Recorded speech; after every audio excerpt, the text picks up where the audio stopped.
നമസ്കാരം, ഡോക്ടർ സൗമ്യയാണ്. എല്ലാവരും ഞായറാഴ്ചയാണ്, ഈസ്റ്റർ ആണ് അല്ലേ? എല്ലാവരും വീട്ടിലൊക്കെ തന്നെ ഉണ്ടാവുമെന്ന് വിചാരിക്കുന്നു. ഈസ്റ്ററൊക്കെ നന്നായിട്ട് സെലിബ്രേറ്റ് ചെയ്തു എന്ന് വിശ്വസിക്കുന്നു. അപ്പോൾ ഇന്ന് ആക്ച്വലി ഒരു ടോക്കല്ല നമ്മൾ ചെയ്യുന്നത്, ലൈവായിട്ട്. കാരണം കുറേ പേര് കുറേ സംശയങ്ങൾ ടോക്കുകളുടെ താഴെ കമന്റുകളായിട്ട് ഇടാറുണ്ട്. അപ്പോൾ എല്ലാത്തിനും ഒന്നും മറുപടി പറയാൻ എനിക്ക് പറ്റാറില്ല. സോ ലൈവായിട്ട് അങ്ങനെ ഒരു സെഷൻ വെച്ച് കഴിഞ്ഞാൽ നിങ്ങളുടെ ചോദ്യങ്ങൾ ലൈവായിട്ട് കാണാനും ലൈവായിട്ട് തന്നെ നിങ്ങൾക്ക് അതിനുള്ള റിപ്ലൈ തരാനും പറ്റുമെന്ന് തോന്നി.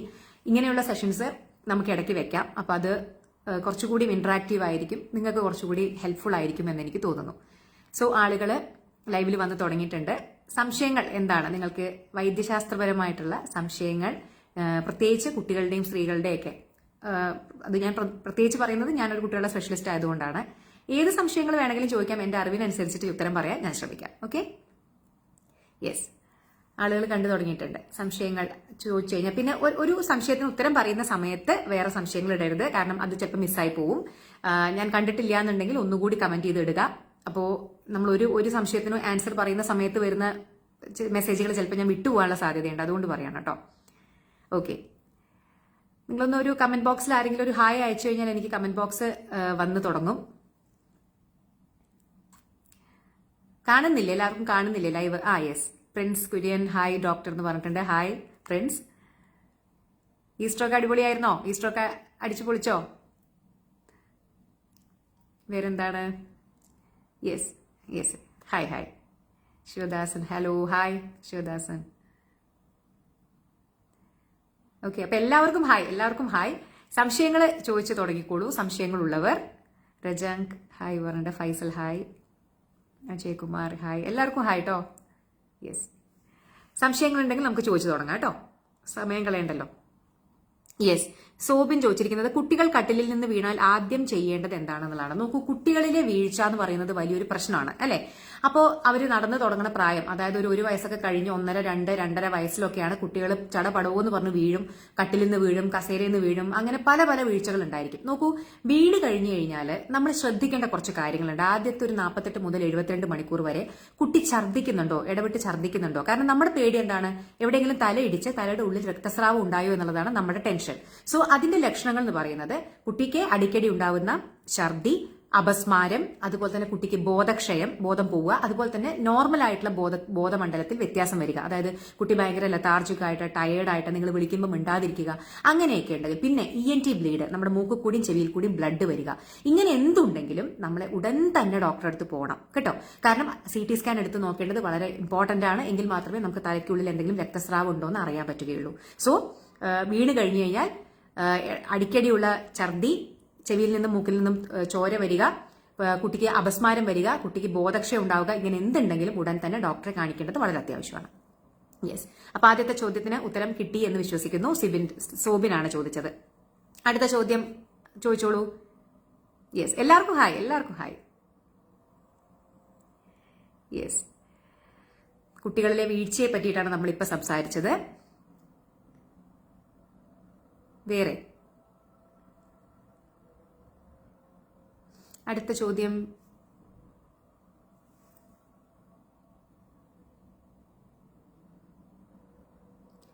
അടുത്ത ക്വസ്റ്റ്യൻസ് ഉണ്ടെങ്കിൽ പറഞ്ഞോളൂ കേട്ടോ, താഴെ കമന്റ് ആയിട്ട് എഴുതിക്കോളൂ.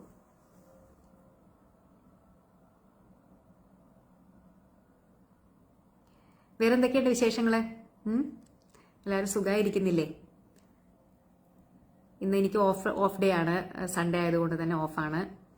ഒരു ഫ്രണ്ടിന്റെ വീട്ടിലെ ഈസ്റ്ററിന് ഡിന്നറിന് ക്ഷണിച്ചിട്ടുണ്ട്, അപ്പോൾ അതിന് പോകാൻ വേണ്ടി റെഡി ആയിരിക്കുകയായിരുന്നു.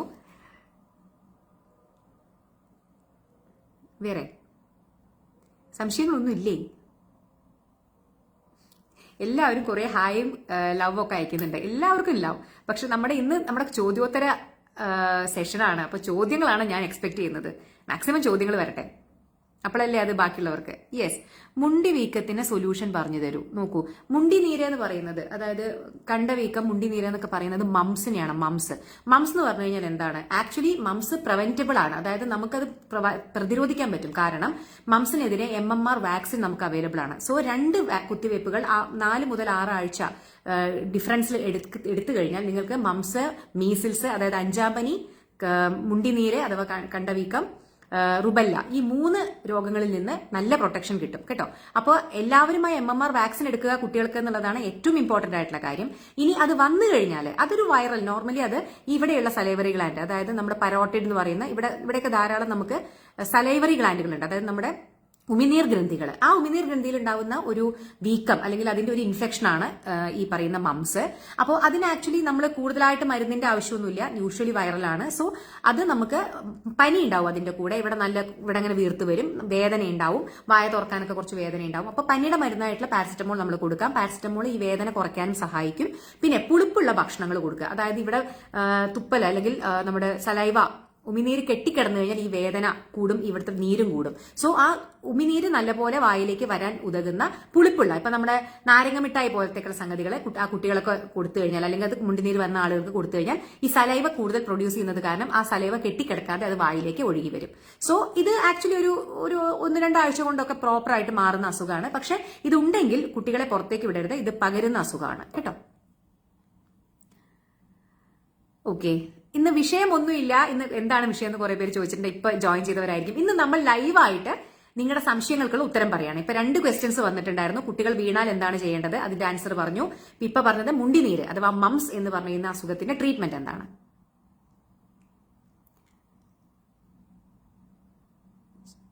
തുമ്മൽ വരുമ്പോൾ കണ്ണു ചുമന്നിട്ട് ചൊറിച്ചിൽ വരുന്നു, എന്താവും കാരണം? സുറുമി, ഇത് നോർമലി തുമ്മല്, കണ്ണു ചൊറിച്ചില് എല്ലാം കൂടി ഒരു അലർജിക് പ്രോബ്ലം ആണ് എനിക്ക് തോന്നുന്നത്. അലർജിക് റൈനൈറ്റിസ് എന്ന് പറയുന്ന ഒരു അസുഖമാവാനുള്ള സാധ്യതയുണ്ട്. ഇതെല്ലാം അലർജിയുടെ പല പല അവസ്ഥാന്തരങ്ങളാണ്. അലർജി കണ്ണിന് വന്നു കഴിഞ്ഞാൽ അലർജിക് കൺജങ്ക്ടിവൈറ്റിസ് നമ്മൾ പറയാറുണ്ട്. അതുപോലെ തന്നെ മൂക്കിനാണെങ്കിൽ അലർജിക് റൈനൈറ്റിസ് എന്ന് പറയും, സ്കിന്നിനാണെങ്കിൽ എക്സിമ എന്നൊക്കെ പറയും നമ്മൾ, അല്ലെങ്കിൽ എട്ടോപിക് ഡെർമറ്റൈറ്റിസ് എന്ന് പറയും, ലങ്സിനാണെങ്കിൽ നമ്മൾ ആസ്മ എന്ന് പറയും. സോ ഈ പറയുന്ന എല്ലാ തുമ്മല്, കണ്ണു ചൊറിച്ചിൽ എല്ലാം കൂടി നോക്കുമ്പോൾ അതൊരു അലർജി, താങ്കൾക്ക് അലർജിയുടെ ഒരു പ്രോബ്ലം ഉള്ളതായിട്ടാണ് എനിക്ക് മനസ്സിലാവുന്നത്. സോ അതിനൊരു പൾമണോളജിസ്റ്റിനെയോ അല്ലെങ്കിൽ ഒരു ജനറൽ ഫിസിഷ്യനോ കാണിക്കൂ കേട്ടോ.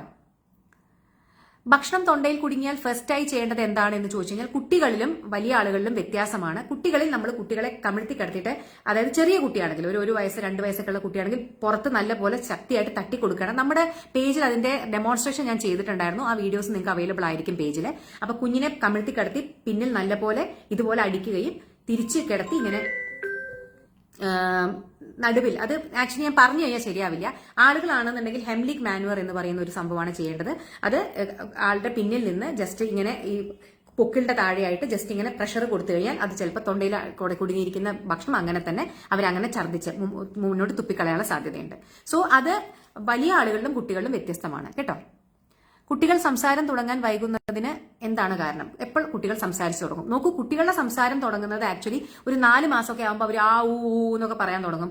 6 മാസം 7 മാസം ആകുമ്പോൾ മാമ ബാബ എന്നൊക്കെ പറയാൻ തുടങ്ങും, കാക്ക, അതായത് ഒരേ അക്ഷരങ്ങൾ 2 തവണ റിപ്പീറ്റഡ് ആയിട്ട് പറയാൻ തുടങ്ങും. ഒരു 9-10 മാസമൊക്കെ ആവുന്ന സമയത്ത് അമ്മ, ബാബ, പാപ്പ, അങ്ങനെ, അതായത് 2 അക്ഷരങ്ങൾ കൂട്ടി പറയാൻ തുടങ്ങും. 1 വയസ്സാകുമ്പോഴേക്കൊക്കെ അമ്മ എന്ന് വിളിക്കാൻ തുടങ്ങും. 2 വയസ്സാകുമ്പോഴേക്കും ഒരു ചെറിയ വാചകം പറഞ്ഞു തുടങ്ങും, അതായത് എനിക്കിവിടെ പോണം, അങ്ങനെ, അതായത് വളരെ 2-3 വാക്കുകൾ മാത്രമുള്ള ചെറിയ വാചകങ്ങൾ പറഞ്ഞു തുടങ്ങണം.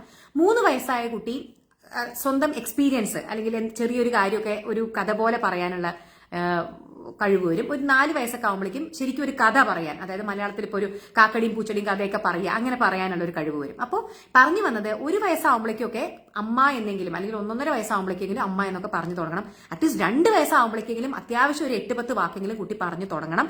അതില്ല എന്നുണ്ടെങ്കിൽ ഡെഫിനറ്റ്ലി നിങ്ങളൊരു ഡോക്ടറെ കാണിക്കണം കേട്ടോ. ചൂടുകുരു എങ്ങനെ തടയാം? നോക്കൂ, ഇപ്പൊ നമ്മുടെ നാട്ടിൽ നല്ല ചൂടാണെന്ന് എനിക്കറിയാം. ചൂടുകുരു തടയാൻ പലരും ചെയ്യുന്നത് അതിൽ കുറെ പൗഡർ പൊത്തുക എന്നുള്ളതാണ്. അത് തെറ്റായിട്ടുള്ളൊരു പരിപാടിയാണ്. ചൂടുകുരു വരുന്നത് നമ്മുടെ വിയർപ്പ് ഗ്രന്ഥികളുടെ പുറമേക്കുള്ള സുഷിരങ്ങൾ അടയുന്നത് കൊണ്ടാണ്. അതായത് വിയർപ്പ് കൊണ്ടും നമ്മുടെ ചെളി കൊണ്ടും അങ്ങനെയുള്ള സ്വെറ്റ് കാരണമൊക്കെ അടയുന്നത് കൊണ്ടാണ്. അപ്പൊ നമ്മൾ കൂടുതൽ പൗഡർ ഇടുന്ന സമയത്ത് ആ സ്വെറ്റ് ഗ്ലാൻസിന്റെ പുറത്തേക്കുള്ള സുഷിരങ്ങൾ കൂടുതൽ അടയുകയാണ് ചെയ്യുക. സോ അതല്ല അതിന് ചെയ്യേണ്ടത്. വളരെയധികം നേർത്ത കോട്ടൺ വസ്ത്രങ്ങൾ ധരിക്കാൻ ശ്രമിക്കുക. അതുപോലെ തന്നെ ദിവസം 2 തവണയെങ്കിലും മേല് ശുദ്ധിയാക്കാൻ, അതായത് വേർപ്പ് കളയുന്ന രീതിയിൽ മേല് കഴുകാൻ ശ്രമിക്കുക. ഈ 2 കാര്യങ്ങളാണ് നമുക്ക് ചൂടുകുരു മാറാൻ വേണ്ടി ചെയ്യാൻ പറ്റുന്നത്. പല്ല് വരാൻ വൈകുന്നത് എന്തുകൊണ്ടാണ്? നോക്കൂ, നോർമൽ രീതിയിൽ പല്ല് ഒരു 13 മാസത്തിന് ശേഷം വന്നിട്ടില്ലെങ്കിൽ ഡെഫിനറ്റ്ലി ഒരു ഡോക്ടറെ കാണിക്കണം. 13 മാസം പറഞ്ഞാൽ 1 വയസ്സും 1 മാസവും. അതുവരെ നമുക്ക് കാക്കാം. നോർമലി ഒരു 6-7 മാസം ആകുമ്പോൾ തന്നെ കുട്ടികൾക്ക് അരിപ്പല്ലുകൾ വന്നു തുടങ്ങും. നമുക്കറിയാലോ, 6-7 മാസത്തിൽ തന്നെ. ഇനിയിപ്പോ ഒരു 13 മാസം വരെ കുട്ടിക്ക് പല്ല് വന്നിട്ടില്ല എന്നുണ്ടെങ്കിൽ ഡെഫിനറ്റ്ലി നിങ്ങൾ ഒരു ഡോക്ടറെ കാണിക്കണം. ചിലപ്പോൾ അത് കാൽഷ്യം കുറവ് കൊണ്ടോ വൈറ്റമിൻ ഡി കുറവ് കൊണ്ടോ ഒക്കെ ആവാനുള്ള സാധ്യതയുണ്ട് കേട്ടോ. യെസ്, അപ്പൊ നമ്മൾ ചൂടുകുരുവിനെ പറ്റിയിട്ട് പറഞ്ഞു. നഖത്തിൽ ഫംഗസ് വന്നാൽ എന്ത് ചെയ്യണം? ഫംഗസിനുള്ള മരുന്ന് കഴിക്കണം. അതുപോലെ തന്നെ നഖത്തിൽ ഫംഗസിനെതിരെയുള്ള ഓയിൻമെന്റ് പുരട്ടണം. ഇതൊക്കെ അവൈലബിൾ ആയിട്ടുള്ള സംഗതികളാണ് കേട്ടോ. നഖത്തിൽ സാധാരണ ഫംഗൽ ഇൻഫെക്ഷൻ വരാനുള്ള സാധ്യത വളരെ കൂടുതലാണ്. സോ നമ്മൾ എന്താ ചെയ്യുക? കാൻഡിഡിയാസിസ് എന്ന് പറയും. അതിനുള്ള മരുന്നുകൾ, അത് ഓയിൻമെന്റും ക്രീമായിട്ടും അവൈലബിൾ ആണ്, വായിക്കൂടെ കഴിക്കുന്ന മരുന്നുകളായിട്ടും അവൈലബിൾ ആണ്. സോ അത് എന്തായാലും അതിനുള്ള ട്രീറ്റ്മെന്റ് എടുക്കണം കേട്ടോ. ഇടയ്ക്കിടയ്ക്ക് പനി വരുന്നു, മൂക്കൊലിപ്പ് മാറുന്നില്ല, എപ്പോഴും പനിയാണ്. ഓക്കെ, അത് നോക്കൂ അനൂപ്, നമുക്ക് കുട്ടിയെ കാണാണ്ട് നമുക്ക് പറയാൻ പറ്റില്ല. ഇടയ്ക്കിടയ്ക്ക് പനികൾ വരുന്നത് നോക്കൂ, ചെറിയതായിട്ടുള്ള വൈറൽ പനികൾ വന്ന് മാറുന്ന പനികൾ, അതായത് 1-2 ദിവസം പനിച്ചു, പനിയുടെ മരുന്ന് കൊടുക്കുമ്പോൾ തന്നെ മാറുന്നു, അങ്ങനെയുള്ള പനികൾ നമ്മൾ കൂടുതൽ ഒരു ഇമ്പോർട്ടൻസ് കൊടുക്കേണ്ടതില്ല. കാരണം ഈ ഒരു കുട്ടികൾക്ക് ഒരു 5-6 വയസ്സ് വരെയൊക്കെ അത് സാധാരണ തന്നെയാണ്. പക്ഷേ ഓരോ തവണയും കുട്ടിക്ക് വളരെയധികം കഫക്കെട്ടോട് കൂടിയിട്ടുള്ള പനി, ഭയങ്കര ഇൻഫെക്ഷനോട് കൂടിയിട്ടുള്ള പനി, കുട്ടിക്ക് ഇഞ്ചക്ഷൻ എടുക്കേണ്ടി വരണം, അഡ്മിറ്റ് ചെയ്യേണ്ടി വരണം, അങ്ങനെയൊക്കെ, അതായത് ഓരോ തവണയും കുട്ടിക്ക് വളരെ മോശമായ രീതിയിൽ, വളരെ സീരിയസ് ആയ രീതിയിൽ ഇൻഫെക്ഷൻ വരുന്നുണ്ടെന്നുണ്ടെങ്കിൽ ഡെഫിനറ്റ്ലി അത് നമ്മൾ നോക്കേണ്ട കാര്യമാണ്. അതർവൈസ് ഇങ്ങനെ ചെറിയ ചെറിയ പനിയൊക്കെ വന്നു പോകുന്നു, ചെറിയ മൂക്കൊലിപ്പൊക്കെ വന്നു പോകുന്നു എന്നൊക്കെ ഉള്ളത് കുറേയൊക്കെ അത് നോർമലാണ്. അധികം പകർന്ന് വരുന്ന മറ്റു കുട്ടികളിൽ നിന്നൊക്കെ കിട്ടുന്ന, അപ്പോൾ കുട്ടികൾ അംഗൻവാടിയിലൊക്കെ പോകുന്നുണ്ടെങ്കിൽ, നഴ്സറിയിൽ പോകുന്നുണ്ടെങ്കിൽ, LKG UKG 1ാം സ്റ്റാൻഡേർഡിൽ ഇവിടെയൊക്കെ എന്ന് പറഞ്ഞു കഴിഞ്ഞാൽ എല്ലാവരും ഇങ്ങനെ തിങ്ങി നിറഞ്ഞിരിക്കുന്ന ക്ലാസ് ആയിരിക്കും അല്ലേ. സോ കുട്ടികൾക്ക് ആർക്കെങ്കിലും ഒക്കെ ഇതുപോലെ ചെറിയതായിട്ടുള്ള അപ്പർ റെസ്പിറേറ്ററി ട്രാക്ട് ഇൻഫെക്ഷൻസ് ഉണ്ടായിരിക്കും. വൈറൽ ആയതുകൊണ്ട് തന്നെ, ഇവർ അടുത്തടുത്ത് ഇരിക്കുന്നത് കൊണ്ട് തന്നെ കുട്ടികൾക്ക് പകരാനുള്ള സാധ്യത വളരെ കൂടുതലാണ്. സോ അവർ ഈ സ്കൂളിലേക്ക് പോയി തുടങ്ങുന്ന സമയത്ത് ആ ഒരു 3-4 വർഷം ഇടയ്ക്കിടയ്ക്ക് പനിയും ചുമയൊക്കെ ഉണ്ടാവുന്നത് വളരെ കോമൺ ആണ് കേട്ടോ. യെസ്, മുഖക്കുരു മാറാൻ എന്താണ് ചെയ്യേണ്ടതെന്ന് ശാലിനി ചോദിച്ചിട്ടുണ്ട്. നോക്കൂ ശാലിനി, ഈ മുഖക്കുരു എന്ന് പറയുന്നത് ആക്നെ വൾഗാരിസ് എന്നാണ് അതിന്റെ പേര്. ഇത് പല പ്രായങ്ങളിൽ ഉണ്ടാവാം, പല പ്രായങ്ങളിലും പല കാരണങ്ങളാണ്. ഏറ്റവും കൂടുതൽ ഇത് നമ്മൾ കാണുന്നത് കൗമാര പ്രായക്കാരിലാണ്. അവരുടെ ഹോർമോണൽ ചേഞ്ചുകൾ കാരണം, അവർക്ക് അവരുടെ സെബം പ്രൊഡക്ഷൻ കൂടുതലായത് കാരണമൊക്കെയാണ് മുഖക്കുരു ഉണ്ടാവുന്നത്.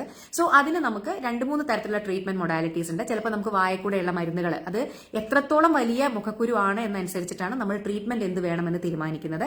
വായക്കൂടെ കഴിക്കുന്ന മരുന്നുകൾ ലഭ്യമാണ്, പുരട്ടാനുള്ള ക്രീമുകൾ ലഭ്യമാണ്. അപ്പോൾ അങ്ങനെ പല രീതിയിൽ. പിന്നെയെന്ന് പറഞ്ഞു കഴിഞ്ഞാൽ എനിക്ക് ഒന്ന് പറയാനുള്ളത്, ഈ മുഖക്കുരു വന്നു എന്ന് പറഞ്ഞിട്ട് ഈ വിപണികളിൽ കിട്ടുന്ന പല സൗന്ദര്യവർദ്ധക വസ്തുക്കൾ മുഖക്കുരു മാറും എന്ന് പറഞ്ഞിട്ട് തേക്കുന്നത് ഗുണത്തേക്കാളേറെ ദോഷമാണ് ചെയ്യുക. കാരണം അത് നമ്മുടെ ഈ പറയുന്ന സ്വെറ്റ് ഗ്ലാൻസിനെയും അതുപോലെ സെബേഷ്യസ് ഗ്ലാൻസിനെയും കൂടുതൽ ഒബ്സ്ട്രക്ട് ചെയ്യുകയാണ് ചെയ്യുക. കാരണം സെബേഷ്യസ് ഗ്ലാൻസ് ഒബ്സ്ട്രക്റ്റഡ് ആവുമ്പോഴാണ് ഈ പറയുന്ന പോലെ അത് പഴുത്ത് കുരുവായിട്ട് പുറത്തേക്ക് വരുന്നത്. അപ്പൊ നമ്മൾ ഈ കണ്ട പ്രൊഡക്റ്റുകൾ മുഴുവൻ വാരി തേച്ച് കഴിഞ്ഞാൽ അത് കൂടുതൽ ഒക്ലൂഡഡ് ആവുകയും ക്ലോഗ്ഡ് ആവുകയും കൂടുതൽ മുഖക്കുരു വരികയാണ് ചെയ്യുക. അപ്പോൾ സൗന്ദര്യവർദ്ധക വസ്തുക്കളല്ല ആഗ്നെ അല്ലെങ്കിൽ പിമ്പിൾസിന്റെ ട്രീറ്റ്മെന്റ്. അതിന് പ്രോപ്പർ ആയിട്ട് ഒരു സ്കിൻ സ്പെഷ്യലിസ്റ്റിനെ കണ്ട് അതിന്റെ ട്രീറ്റ്മെന്റ് എടുക്കേണ്ടതാണ് കേട്ടോ. ചില കുട്ടികൾ താമസിച്ചാണ് നടക്കുന്നത്, അതിനുള്ള തെറാപ്പി ഹോസ്പിറ്റലിൽ. സോബിൻ, അത് എന്താണ് കാരണം എന്ന് മനസ്സിലാക്കണം. താമസിച്ച് നടക്കാൻ മാത്രമാണ് പ്രശ്നം എന്നുണ്ടെങ്കിൽ അത് ഓരോ കുട്ടികൾക്കും ഓരോ പോലെയാണ്. അധിക കുട്ടികൾക്കും നടക്കൽ മാത്രമായിരിക്കില്ല ഡിലേ ആയിട്ടുള്ളത്. കഴുത്തുറക്കല്, ഇരിക്കല്, നിക്കല്, ഇതെല്ലാം ഡിലേഡ് ആയിട്ടുണ്ടാവും. അപ്പൊ അങ്ങനെയുള്ള സന്ദർഭങ്ങളിൽ നമുക്ക് അതിന്റെ കാരണം കണ്ടെത്തി ചികിത്സിക്കുകയാണ് വേണ്ടത് കേട്ടോ. ബെൽസ് പാൽസി വന്നതിന് ശേഷം ഇടയ്ക്കിടെ തലവേദനയും ചെവിവേദനയും. ഈ ബെൽസ് പാൽസി എന്ന് പറയുന്നത് തന്നെ ഈ ഭാഗത്തേക്കുള്ള ഞരമ്പിന്റെ ഒരു ചെറിയ ഇൻഫ്ലമേഷൻ ആണ്. ചിലപ്പോൾ അത് വന്ന് മാറിക്കഴിഞ്ഞ് കഴിഞ്ഞാൽ ആ ഇൻഫ്ലമേഷൻ മാറുന്നത് വരെ ചെറുതായിട്ട് ഇത്തരത്തിൽ തലവേദനയും ചെവിവേദനയും ഉണ്ടാവാനുള്ള സാധ്യതയുണ്ട്. സോ അത് കുറച്ച് കാലം ഒന്ന് വെയിറ്റ് ചെയ്ത് കഴിഞ്ഞാൽ അത് പതുക്കെ മാറും കേട്ടോ. യെസ്, ഞാൻ വഹീദയുടെ ചോദ്യത്തിന് ഉത്തരം പറഞ്ഞു കേട്ടോ, ബെൽസ് പാൽസിയുടെ. ഓക്കെ, അടുത്ത ക്വസ്റ്റ്യൻ വന്നോട്ടെ. എന്തെങ്കിലും ചോദ്യങ്ങൾ ഉണ്ടെങ്കിൽ പറഞ്ഞോളൂ. ഇനി നമുക്ക്, ഞാനൊരു 1/2 മണിക്കൂറാണ് ഉദ്ദേശിച്ചത്, ഇപ്പൊ 15 മിനിറ്റ് കഴിഞ്ഞു. കണ്ണ് ചൊറിച്ചിൽ മാറാൻ എന്താണ് ചെയ്യേണ്ടതെന്ന് ചോദിക്കേണ്ട വിനോദ് കുമാർ. നോക്കൂ, ഇടവിട്ടിട്ടുള്ള കണ്ണ് ചൊറിച്ചിൽ ഞാൻ പറഞ്ഞല്ലോ കണ്ണിന്റെ അലർജി കൊണ്ട് വരുന്നതായിരിക്കാം. അപ്പൊ അതിന് നമുക്ക് അലർജി കുറയ്ക്കാനുള്ള മരുന്നുകൾ, വായക്കൂടുള്ള മരുന്നുകൾ ആവശ്യമായിട്ട് വരും. കണ്ണിൽ ഒറ്റിക്കുന്ന മരുന്നുകളും അവൈലബിൾ ആണ്. പക്ഷെ അതൊരു ഒഫ്താൽമോളജിസ്റ്റിനെ കണ്ടിട്ട് അതിന്റെ കാര്യം എന്താണെന്ന് മനസ്സിലാക്കിയിട്ട്, അത് അലർജി ആണെങ്കിലത്തെ കാര്യമാണ് ഞാൻ പറഞ്ഞത്, അത് എന്താണ് കാരണം എന്ന് മനസ്സിലാക്കിയിട്ട് ചികിത്സിക്കുക കേട്ടോ. എന്റെ മകൾക്ക് 20 വയസ്സായി, തീരെ തടിയില്ല, എന്ത് ചെയ്യണം? നോക്കൂ, തടി കൂടിയാലും പ്രശ്നമാണ്, തടി കുറഞ്ഞാലും പ്രശ്നമാണ്. ഒരു മിനിമം വെയിറ്റ് നമുക്ക് വേണം. അപ്പോൾ പ്രോട്ടീനും അതുപോലെ കാർബോഹൈഡ്രേറ്റും കൂടുതലായിട്ടുള്ള ഭക്ഷണങ്ങൾ കൊടുക്കാൻ ശ്രമിക്കുക. കാർബോഹൈഡ്രേറ്റ് എന്ന് പറഞ്ഞു കഴിഞ്ഞാൽ കിഴങ്ങ് വർഗ്ഗങ്ങളിലും അതുപോലെ തന്നെ അരി ഗോതമ്പ് എന്നുള്ള ധാന്യങ്ങളിലും ധാരാളമുണ്ട്. അതുപോലെ തന്നെ പ്രോട്ടീൻ എന്ന് പറയുന്നത് നോൺ വെജ് ആയിട്ടുള്ള മുട്ട, പാല്, അതുപോലെ തന്നെ ഇറച്ചി, ചിക്കൻ, മട്ടൻ ഇതിലെല്ലാം ധാരാളമുണ്ട്. അതുപോലെ തന്നെ പയറ് വർഗ്ഗങ്ങളിൽ പരിപ്പ്, പയറ്, കടല എന്നീ സംഗതികളിലും ഉണ്ട്. അപ്പൊ ഇങ്ങനെയുള്ള ഭക്ഷണങ്ങൾ, കാർബോഹൈഡ്രേറ്റും പ്രോട്ടീനും റിച്ച് ആയിട്ടുള്ള ഭക്ഷണങ്ങൾ കൊടുക്കാൻ ശ്രമിക്കൂ. അങ്ങനെ കൊടുത്തു കഴിഞ്ഞാൽ ഒരു പരിധി വരെ നമുക്ക് വെയിറ്റ് വെപ്പിക്കാൻ പറ്റും കേട്ടോ.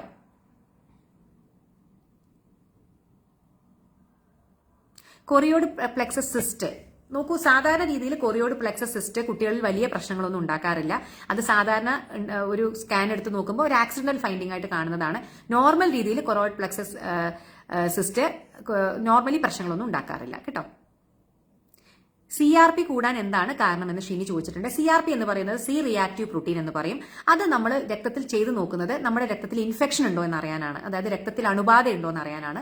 അണുബാധയുള്ള സന്ദർഭങ്ങളിൽ CRP കൂടുതലായിരിക്കും. ഇപ്പോൾ ഉദാഹരണം പറയുകയാണെങ്കിൽ ഇപ്പം നിങ്ങൾക്ക് യൂറിനറി ട്രാക്ട് ഇൻഫെക്ഷൻ, നിങ്ങൾക്ക് മൂത്രപ്പഴുപ്പുണ്ട്, അല്ലെങ്കിൽ നിങ്ങൾക്ക് കഫക്കെട്ടുണ്ട്, ന്യൂമോണിയ ഉണ്ട്, അങ്ങനെയുള്ള സന്ദർഭങ്ങളിൽ CRP വളരെയധികം കൂടിക്കാണും. സോ അങ്ങനെയുള്ള സന്ദർഭങ്ങളിലാണ് നമ്മൾ CRP, ബ്ലഡ് കൗണ്ട്, ESR ഇതൊക്കെ നോക്കുന്നത് കേട്ടോ. ESRനെ പോലെ തന്നെയാണ്, ESRും ഇൻഫെക്ഷന്റെ സന്ദർഭങ്ങളിൽ കൂടാറുണ്ട്. അതേ പറഞ്ഞ പോലെ തന്നെ CRP.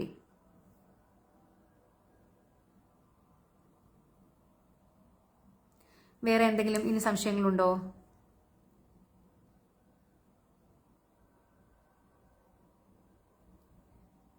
നംബ്നെസ് and etching of toss, അതായത് കൈകാലുകളുടെ തരിപ്പ്. ഇത് നമ്മൾ ഒരു തവണ എടുത്ത ക്ലാസ് ആണ് അതിനില്ല. ധാരാളം കാരണങ്ങളുണ്ട്. ഏറ്റവും നമ്മൾ ശ്രദ്ധിക്കേണ്ടതെന്ന് പറഞ്ഞു കഴിഞ്ഞാൽ ഷുഗർ ഉണ്ടോ എന്ന് നോക്കണം. ഷുഗർ ഉണ്ടെങ്കിൽ കൈകാലുകളിൽ അറ്റങ്ങളിൽ തരിപ്പ് ഉണ്ടാവാറുണ്ട്, നംബ്നെസ് ഉണ്ടാവാറുണ്ട്. പിന്നെ ആ ഭാഗത്തേക്കുള്ള ഞരമ്പുകളിൽ എന്തെങ്കിലും പ്രശ്നങ്ങളുണ്ടോ എന്ന് നോക്കണം. അതുപോലെ തന്നെ ആ ഭാഗത്തെ മസിലുകളിൽ എന്തെങ്കിലും പ്രശ്നങ്ങളുണ്ടോ, മസിലുകളുടെ ശക്തിക്ക് എന്തെങ്കിലും പ്രോബ്ലംസ് ഉണ്ടോ എന്ന് നോക്കണം. അപ്പോൾ ഇങ്ങനെയുള്ള സന്ദർഭങ്ങളിൽ ഡെഫിനറ്റ്ലി ഒരു ഡോക്ടറെ പോയി കാണണം. തൈറോയ്ഡ് നോക്കേണ്ടത് വളരെ അത്യാവശ്യമാണ്. അപ്പം ബ്ലഡ് ടെസ്റ്റുകളും ബാക്കി ചിലപ്പോൾ സ്കാനുകളൊക്കെ ആവശ്യമായിട്ട് വരും. അത് ആദ്യം നിങ്ങളെ എക്സാമിൻ ചെയ്തതിനു ശേഷം പറയാൻ പറ്റൂ. കാരണം എവിടെയാണോ നിങ്ങൾക്ക് തരിപ്പ് അനുഭവപ്പെടുന്നത് ആ ഭാഗത്തെ മസിലുകളുടെ സ്ട്രെങ്ത് കൂടി നോക്കേണ്ടതായിട്ടുണ്ട്. അപ്പൊ ആദ്യം നിങ്ങളെ എക്സാമിൻ ചെയ്യണം. അതിനനുസരിച്ചുള്ള ടെസ്റ്റുകളും കാര്യങ്ങളൊക്കെ ബ്ലഡിലും സ്കാൻ പോലെയുള്ള ടെസ്റ്റുകളും ആവശ്യമായിട്ട് വരും കേട്ടോ. അനിലയുടെ സംശയത്തിനുള്ള ഉത്തരമായി എന്ന് വിശ്വസിക്കുന്നു. ഷിനിയുടെ സംശയത്തിന് ഉത്തരം പറഞ്ഞു, മെജിയുടെ പറഞ്ഞു. ഇനി ഏതെങ്കിലും സംശയങ്ങളുണ്ടോ?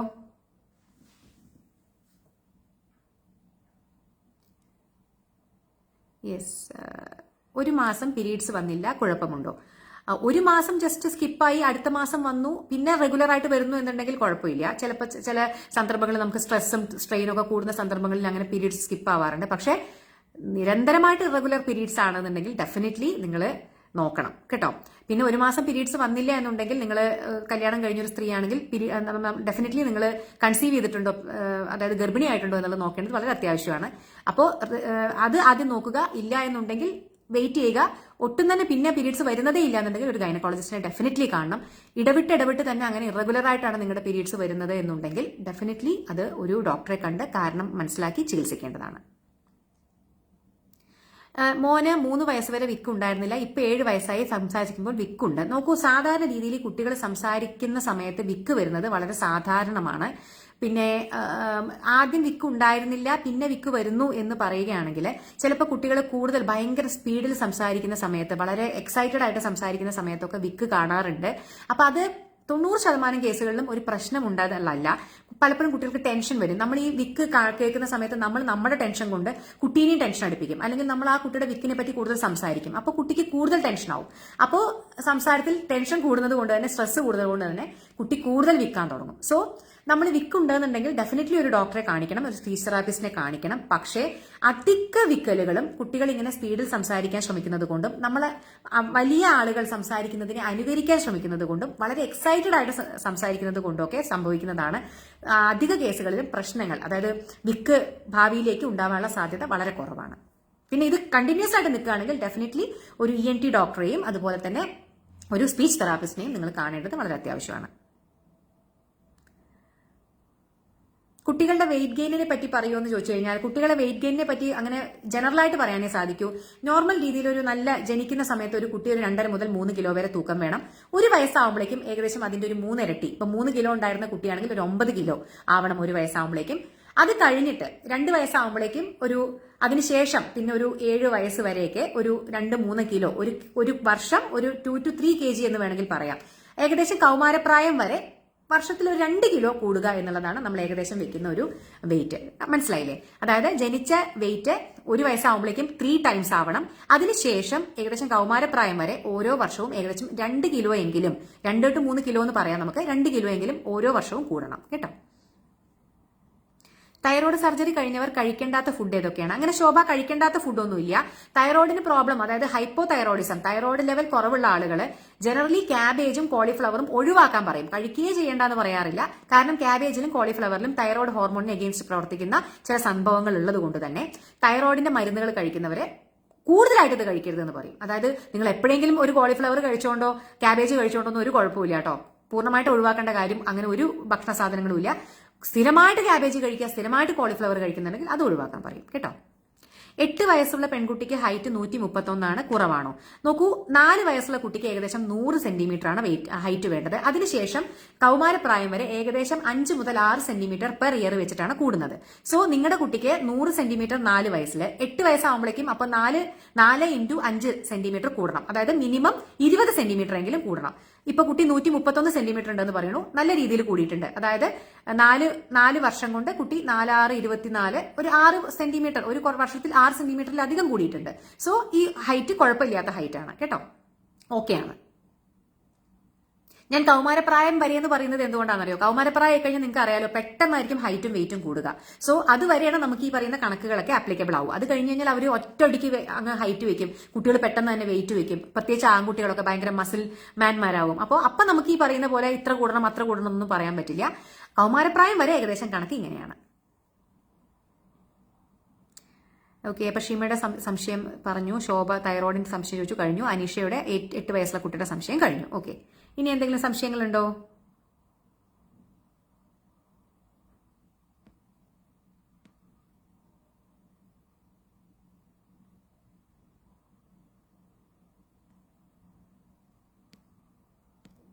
സംശയങ്ങളുണ്ടെങ്കിൽ ചോദിച്ചോളൂ. നമുക്കൊരു 5 മിനിറ്റ് കൂടി ഉണ്ട്. Normal BMI 22.9 to 24.9. Normal BMI അങ്ങനെയല്ല, 18 മുതൽ തുടങ്ങുന്നുണ്ട് കേട്ടോ. 25 മീതെ പോയി കഴിഞ്ഞ് കഴിഞ്ഞാൽ നമ്മൾ ഓവർ വെയിറ്റ് ആണ്. ഇപ്പൊ ആക്ച്വലി നമ്മുടെ ഏഷ്യൻസിന്, നമ്മുടെ നാട്ടുകാർക്ക് 25 പോലും പോരാ എന്നാണ് പറയുന്നത്. 22.9 ഉള്ളിൽ നിൽക്കണം എന്നൊക്കെയാണ് പറയുന്നത്. കാരണം നമ്മൾ കൂടുതൽ ഷുഗറും പ്രഷറും ഒക്കെ നമ്മുടെ ഇടയിൽ കൂടുതലായതുകൊണ്ട് തന്നെ ഇനിയിപ്പോൾ 22.9 ഒന്നും ഇല്ലെങ്കിലും 25 ഉള്ളിലെങ്കിലും നിർത്താൻ വേണ്ടി വളരെയധികം ശ്രമിക്കുക. 25 മീതെ പോയി കഴിഞ്ഞ് കഴിഞ്ഞാൽ WHO കണക്ക് പ്രകാരം അത് ഓവർ വെയിറ്റ് ആണ്. 30 മീതെ പോയി കഴിഞ്ഞാൽ ഒബീസിറ്റി ആണ്. അതായത് നിങ്ങൾ പൊണ്ണത്തടിക്കാരനായി മാറി കേട്ടോ. ഇൻഹേലർ ഉപയോഗിക്കുന്നത് കൊണ്ട് എന്തെങ്കിലും പ്രശ്നങ്ങൾ ഉണ്ടാവുമോ? ആതിരയാണ് ചോദിച്ചിരിക്കുന്നത്. 4 വയസ്സായി. നോക്കൂ ആതിര, മോന് വീസിങ്, അതായത് ശ്വാസം മുട്ടലും ആസ്മയുള്ളത് കൊണ്ടായിരിക്കുമല്ലോ ഇൻഹേലർ തുടങ്ങിയിട്ടുണ്ടാവുക. ഇൻഹേലർ ആണ് വീസിങ്ങിന്റെ, അതായത് ശ്വാസം മുട്ടലിന്റെയും ആസ്മയുടെയും ട്രീറ്റ്മെന്റ് എന്ന് പറയുന്നത് ഇൻഹേലേഴ്സ് ആണ്. അത് ഒരിക്കലും പേടിക്കേണ്ട കാര്യമില്ല. ഇൻഹേലറുടെ എല്ലാവർക്കും ഒരു അനാവശ്യ പേടിയുണ്ട്. നോക്കൂ, നമ്മൾ വായക്കൂടെ കഴിക്കുന്ന മരുന്നുകൾ മില്ലിഗ്രാമിലാണ്, എന്നാൽ ഇൻഹേലറിലുള്ള മരുന്നുകൾ മൈക്രോഗ്രാമിലാണ്. അതായത് നമ്മൾ വായയിലൂടെ കഴിക്കുന്ന മരുന്നിന്റെ 1000-1 ഡോസ് മാത്രമേ വായിലടിക്കുന്ന ഇൻഹേലറിന്റെ ഡോസ് മരുന്നിന് ആവശ്യമായിട്ട് വരുന്നുള്ളൂ. അപ്പൊ അതുകൊണ്ട് തന്നെ നിങ്ങൾ മനസ്സിലാക്കേണ്ടത് അതെന്തുകൊണ്ടാണ് കുറച്ച് ഡോസ് മതി എന്ന് പറയുന്നത്. കാരണം ഡയറക്റ്റ് ആയിട്ട് നമ്മൾ ലങ്സിലേക്കാണ് ആ മരുന്ന് കൊടുക്കുന്നത്. വായക്കൂടെ കഴിക്കണ മരുന്നാണെങ്കിലോ അത് വയറ് പോയി വേറെ എല്ലാ അവയവങ്ങളിലും പോയിട്ടാണ് ലങ്സിലേക്ക് എത്തുന്നത്. സോ ഇൻഹേലേഴ്സ് വളരെയധികം സേഫ് ആയിട്ടുള്ള ഒരു സംഭവമാണ്. കാരണം നമ്മൾ ഡയറക്ട്ലി അത് ലങ്സിലേക്കാണ് കൊടുക്കുന്നത്. അതിൽ ഡോസ് നമ്മൾ വായക്കൂടെ കഴിക്കുന്ന മരുന്നുകളുടെ 1000-1 ഡോസ് മാത്രമേ ഉള്ളൂ. പക്ഷേ ആ ഡോസ് മതി നമുക്ക് വളരെ ഇഫക്റ്റീവായിട്ട് ട്രീറ്റ്മെന്റ് ചെയ്യാൻ. സോ ഇൻഹേലേഴ്സിനോട് അനാവശ്യമായിട്ടുള്ള പേടി വേണ്ട. പക്ഷേ ഒരു കാര്യം മനസ്സിലാക്കണം, 1 മാസം കൊണ്ടോ 2 മാസം കൊണ്ടോ ഇൻഹേലേഴ്സ് ഉപയോഗിച്ചത് കൊണ്ട് നിങ്ങളുടെ അസുഖം മാറില്ല. കുറച്ച് വർഷങ്ങൾ, 1.5 മുതൽ 2-3 വർഷം വരെ ചിലപ്പോൾ കുട്ടികൾക്ക് ഇൻഹേലേഴ്സ് ഉപയോഗിക്കേണ്ടി വന്നേക്കാം. അപ്പൊ അത് ഡോക്ടർമാർ പറയുന്ന പോലെ മാത്രം ഉപയോഗിക്കുക കേട്ടോ. കുട്ടികൾക്ക് വെയിറ്റ് കൂടാൻ എന്ത് ഭക്ഷണം കൊടുക്കണം എന്നാണ് അനൂപ് ചോദിച്ചിരിക്കുന്നത്. അനൂപ് നമ്മൾ പലതവണ ഡിസ്കസ് ചെയ്തതാണ്. പ്രോട്ടീൻ അധികമുള്ള ഭക്ഷണങ്ങൾ കൊടുക്കുക, കാർബോഹൈഡ്രേറ്റ് അധികമുള്ള ഭക്ഷണങ്ങൾ കൊടുക്കുക, ജങ്ക് ഫുഡുകൾ ഒഴിവാക്കുക, കൂടുതൽ ധാന്യങ്ങളുള്ള ഭക്ഷണം കൊടുക്കുക, കൂടുതൽ പരിപ്പ്, നോൺ വെജ്, മുട്ട, ഡെയിലി ഓരോ മുട്ട കൊടുക്കുക, പാല് കുടിപ്പിക്കുക, അതുപോലെ തന്നെ നോൺ വെജ് ആയിട്ടുള്ള മീറ്റിന്, അതായത് ഇറച്ചിയൊക്കെ കൊടുക്കുക, പരിപ്പ് വർഗ്ഗങ്ങൾ കൂടുതൽ കൊടുക്കുക, പച്ചക്കറികളും ഫ്രൂട്ട്സുകളും ഒക്കെ കൊടുക്കുക. ജങ്ക് ഫുഡ്, നിങ്ങൾ ഈ ബേക്കറിയിൽ നിന്നൊക്കെ വാങ്ങി വരുന്ന ഫുഡ് മാക്സിമം ഒഴിവാക്കുക കേട്ടോ. 7 വയസ്സുള്ള കുട്ടിക്ക് 21 കിലോ ഉണ്ട്, നോർമൽ ആണോ? 7 വയസ്സുള്ള കുട്ടിക്ക് 21 കിലോ ഏകദേശം നോർമൽ ആണ് കേട്ടോ, ഓക്കെയാണ്. 21 കിലോ 7 വയസ്സിന് ഓക്കെയാണ്. കുട്ടി ഭക്ഷണം കഴിക്കുന്നില്ല, മൊബൈൽ കാണിച്ചു കൊടുക്കുന്നു, കുഴപ്പമുണ്ടോ? അതൊരു ചോദ്യമാണോ? കുഴപ്പം തന്നെയല്ലേ? നോക്കൂ, ഭക്ഷണം കഴിക്കാത്തതിന് മൊബൈൽ വെച്ച് കൊടുക്കുക എന്ന് പറയുന്നത് വലിയ കുഴപ്പം തന്നെയാണ്. കുഞ്ഞ് വിഴുങ്ങി വിടുകയാണ് ചെയ്യുക. കുഞ്ഞ് ആക്ച്വലി ചവയ്ക്കുന്നുണ്ടാവില്ല, എന്താണ് കഴിക്കുന്നതെന്ന് പോലും കുട്ടി അറിയുന്നുണ്ടാവില്ല. ഇങ്ങനെ ചവയ്ക്കാത്തത് കൊണ്ട് തന്നെ ദഹനം കൃത്യമായിട്ട് നടക്കില്ല. ഇത് നിങ്ങൾക്ക് ഭാവിയിൽ വലിയ ബുദ്ധിമുട്ടുകൾ ഉണ്ടാക്കും.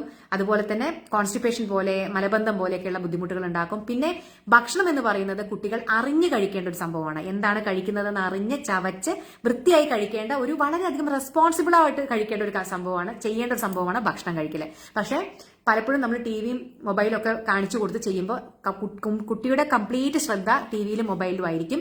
കഴിക്കുന്നത് എന്തോ മെക്കാനിക്കലായിട്ട്, യാന്ത്രികമായിട്ട് ഇങ്ങനെ വിഴുങ്ങി വിടുകയേ ചെയ്യൂ. എന്നിട്ട് ഇതേ അച്ഛനമ്മമാർ തന്നെ കുറെ കഴിയുമ്പോൾ കുട്ടി ചവയ്ക്കുന്നില്ല എന്ന് കംപ്ലൈന്റും പറയും. അപ്പോൾ അതുകൊണ്ട് മൊബൈൽ കാണിച്ചു കൊടുത്തിട്ടും ടി വി കാണിച്ചു കൊടുത്തിട്ടുള്ള ഭക്ഷണം കൊടുക്കൽ പ്രശ്നം തന്നെയാണ്. മരുന്ന് ഇത് കൂടെ പറഞ്ഞു തരില്ല കേട്ടോ. ഇത് മരുന്ന് പറഞ്ഞു തരാനുള്ള സെഷനൊന്നുമല്ല. ഇത് നിങ്ങളുടെ സംശയങ്ങൾക്ക് ദൂരീകരിക്കാനുള്ള സെഷനാണ്. മരുന്ന് നമ്മൾ ഇങ്ങനെയല്ലല്ലോ പറയാം. നിങ്ങളെ കാണണം, എക്സാമിൻ ചെയ്യണം. ഡോക്ടർമാരെ കാണേണ്ട കാര്യങ്ങൾ ഡയറക്റ്റ് ആയി പോയി ഡോക്ടർമാരെ കാണണം കേട്ടോ. ഇടയ്ക്കിടയ്ക്ക് കുട്ടിക്ക് തരിപ്പിൽ പോകുന്നു എന്ന് പറയേണ്ടത്. നോക്കൂ, അങ്ങനെ ഉണ്ടെന്നുണ്ടെങ്കിൽ കുട്ടിയുടെ അണ്ണാക്ക് നമ്മൾ ശ്രദ്ധിക്കേണ്ടത് വളരെ അത്യാവശ്യമാണ്. ഇടയ്ക്കിടയ്ക്ക് തരിപ്പ് പോകുന്നുണ്ടെന്നുണ്ടെങ്കിൽ കുഞ്ഞിനെ ഒന്ന് ഡോക്ടറെ കൊണ്ടുപോയി ഒന്നുകൂടി കാണിക്കുക. കുഞ്ഞിന്റെ അണ്ണാക്ക്, അതായത് ഈ ചെറുനാക്കും ഈ പറയുന്ന പാലറ്റ് എന്ന് പറയുന്ന, അതായത് എന്തെങ്കിലും പാലറ്റിൽ എന്തെങ്കിലും ഇപ്പോൾ നമ്മൾ മുച്ചിറി മുച്ചുണ്ട എന്നൊക്കെ പറയുന്ന പോലെ തന്നെ പാലറ്റിൽ ചിലപ്പോൾ ഉണ്ടാവാനുള്ള സാധ്യതയുണ്ട്. ക്ലെഫ്റ്റ് പാലറ്റ് എന്ന് പറഞ്ഞിട്ട് അങ്ങനെ എന്തെങ്കിലും ഉണ്ടെങ്കിലും കുട്ടിക്ക് ഇടയ്ക്കിടയ്ക്ക് തരിപ്പ് പോവാം. ഇതല്ലെങ്കിലും തരിപ്പ് പോവാം കേട്ടോ. പക്ഷേ ഇത് ഉണ്ടെന്നുണ്ടെങ്കിൽ എന്തായാലും പോയിട്ട് നമ്മൾ ഡോക്ടറെ കാണിക്കണം. ഒരു തവണയെങ്കിലും പോയി കാണിക്കണം. പിന്നെ നിങ്ങൾ പ്രോപ്പറായിട്ട് ബർപ്പ് ചെയ്യാത്തത് കൊണ്ടും ചിലപ്പോൾ കുട്ടികൾക്ക് തരിപ്പ് പോവാറുണ്ട്. അതായത് പാല് കുടിച്ചു കഴിഞ്ഞ് നന്നായിട്ട് പുറത്തിട്ട് തട്ടി കൊടുത്തിട്ടില്ലെങ്കിലും ഗ്യാസ് നിന്നിട്ട് ആ ഗ്യാസ് പുറമേക്ക് വരുന്നതിന്റെ കൂടെ തന്നെ പാല് കൂടി വന്ന് കുട്ടിക്ക് തരിപ്പ് പോകാനുള്ള സാധ്യതയുണ്ട്. സോ ഈ പറയുന്ന പോലെ ക്ലെഫ്റ്റ് പാലറ്റ് ഉണ്ടോ എന്നുള്ളത് ഡോക്ടറെ കൊണ്ട് ഒന്നുകൂടി നോക്കിപ്പിക്കുക. രണ്ടാമത്തെ കാര്യം, പാല് കൊടുത്തതിന് ശേഷം പുറത്തിട്ട് നന്നായിട്ട് തട്ടിക്കൊടുത്ത് ഗ്യാസ് കളഞ്ഞതിന് ശേഷം മാത്രം കുട്ടിയെ കിടത്തുക. സിജു ചോദിക്കുന്നത് ഇൻഹേലർ നിർത്താൻ പറ്റുന്നില്ല, കുഴപ്പമുണ്ടോ? ഒരു കുഴപ്പമില്ല സിജു. വലിയ ആളുകൾക്ക് ചിലപ്പോൾ ഇൻഹേലർസ് കണ്ടിന്യൂസ് ആയിട്ട് ഉപയോഗിക്കേണ്ടി വരും. ഒരു കുഴപ്പമില്ല, ധൈര്യമായിട്ട് ഉപയോഗിച്ചോളൂ കേട്ടോ. രാത്രിയിൽ കുട്ടി നല്ല കരച്ചിൽ. കുട്ടിയുടെ പ്രായം പറഞ്ഞിട്ടില്ല, ഞാൻ വിചാരിക്കുന്നു കൈക്കുഞ്ഞായിരിക്കുമെന്ന് വിചാരിക്കുന്നു. നോക്കൂ, ഈവനിങ് ആയിക്കഴിഞ്ഞാൽ കുട്ടികൾക്ക് ഈവനിങ് കോളിക് എന്ന് പറഞ്ഞിട്ട് അവരുടെ വയറൊരു ചെറിയ ബുദ്ധിമുട്ട് വരാനുള്ള സാധ്യത എല്ലാ കുട്ടികൾക്കും ഉണ്ട്. ഇത് ഒരു അസുഖമൊന്നുമല്ല, നോർമലി തന്നെയുള്ള ഈവനിങ് കോളിക് എന്ന് പറയുന്ന ഒരു പ്രശ്നമാണ്.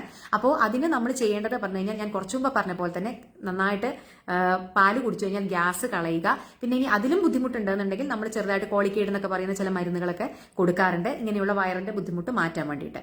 പിന്നെ രാത്രിയിൽ മാത്രമാണ് ഈ കുട്ടി കരച്ചിലുണ്ടെങ്കിൽ അടുത്ത കാര്യമാണ് ഞാൻ പറഞ്ഞു തന്നത്. പിന്നെ കുട്ടി നിർത്താതെ കരയലാണ് ഏത് സമയത്തുന്നുണ്ടെങ്കിൽ ഡെഫിനറ്റ്ലി കൊണ്ടിട്ട് ഡോക്ടറെ കാണിക്കണം. കാരണം കുട്ടികളിൽ കാണുന്ന അണുബാധകളിലും കുട്ടി നിർത്താതെ കരയാം. അല്ലെങ്കിൽ ഈ പറയുന്ന കുടലിന്റെ ഉള്ളിൽ കയറി പോകുന്ന ഇൻഡ്യൂസെപ്ഷൻ എന്നൊക്കെ പറയുന്ന ചില സാഹചര്യങ്ങളുണ്ട്, അതിലും കുട്ടി നിർത്താതെ കരയാം. സോ കുട്ടികൾ നിർത്താതെ കരയുന്നുണ്ടെങ്കിൽ അത് എപ്പോഴും നോർമൽ ആയിക്കൊള്ളണം എന്നില്ല. ഇനി രാത്രി മാത്രമാണ് ഈ കരച്ചിൽ എന്നുണ്ടെങ്കിലത്തെ കാര്യമാണ് ഞാൻ പറഞ്ഞത് ഈവനിങ് കോളിക് ആയിരിക്കാം. അല്ലാതെ കുട്ടി നിർത്താതെ കരയുന്നു എന്നുണ്ടെങ്കിൽ ഡെഫിനറ്റ്ലി നിങ്ങൾ ഡോക്ടറെ പോയി കാണിക്കണം. 6 വയസ്സായി 14 കിലോ ഉള്ളൂ. ഓക്കെ, ഗ്രോത്ത് ഹോർമോൺ കുറവുണ്ട്. 6 വയസ്സിൽ 14 കിലോ കുറവാണ്. അതൊരു ഏകദേശം ഒരു 3 വയസ്സിലൊക്കെ വേണ്ട, 3-4 വയസ്സിലൊക്കെ വേണ്ട വെയിറ്റ് ആണ് 14 കിലോ എന്ന് പറയുന്നത്. 6 വയസ്സിലെ കുട്ടിക്ക് മിനിമം ഒരു 18 കിലോ എങ്കിലും വേണം.